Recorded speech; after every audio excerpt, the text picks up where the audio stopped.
Let's go inside these numbers and take the true pulse of the Cuban people. Arturo Lopez-Levy teaches Latin American politics at the University of Texas, Rio Grande Valley, and at New York University Center for Global Affairs. He's also the co-author of Raul Castro and the New Cuba, a close-up view of change. He joins me live from Denver.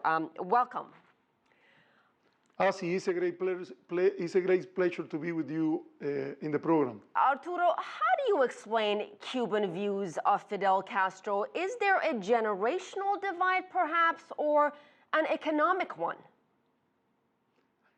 I think that there is a big divide among the people who lived the revolution and those who live under his rule or his leadership in the first 30, 40 years of the revolution. No leader in Cuban history is more loved by his followers and more hated by his enemies, and even more feared by his enemies. Fidel Castro is still an ideological compass of the Cuban Revolution, although he is not anymore the person running the country. I think that what explains also, this is a division or a divide that is on the people that are above 40.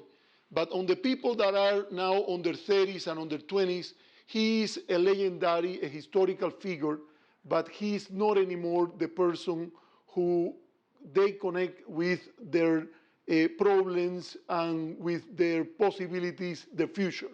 So Arturo, if someone talked to Fidel Castro today, what do you think he would say about the country's direction, especially about warming relations, normalization of relations with the United States?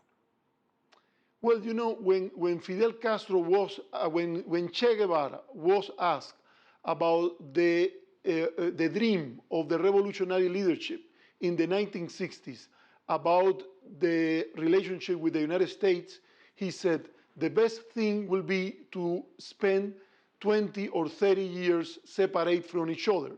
Well, those 30 years already passed, and it is clear that the United States could not defeat the will of resistance of the Cuban revolutionaries, but at the same time, anybody in Cuba could tell you that the price that Cuba paid in economic and democratic development was very high. So I don't believe that Fidel Castro will repudiate the course of dialogue, negotiation that his brother Fidel, his brother Raul has launched.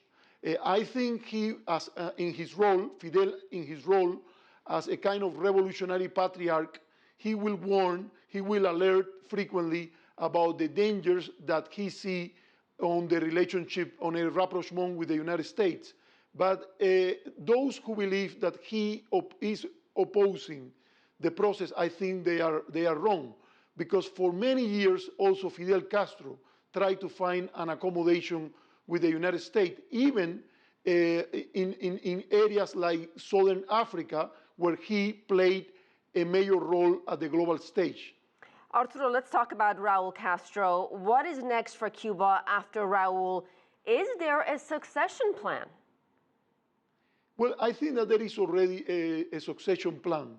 And something that it's clear now is that anybody who said that the regime will fall after Fidel was out of the presidential palace has proven to be wrong, that the system was more than a single mechanism system. I think that there is one of the merits of Raul Castro is that he has prepared the country for a better intergenerational transition than at the moment when he became the president. The system was depending too much on Fidel Castro's charisma in 2006, 2008.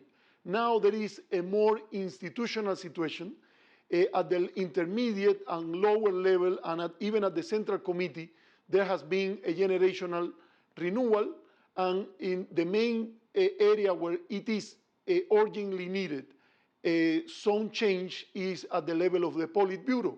So I will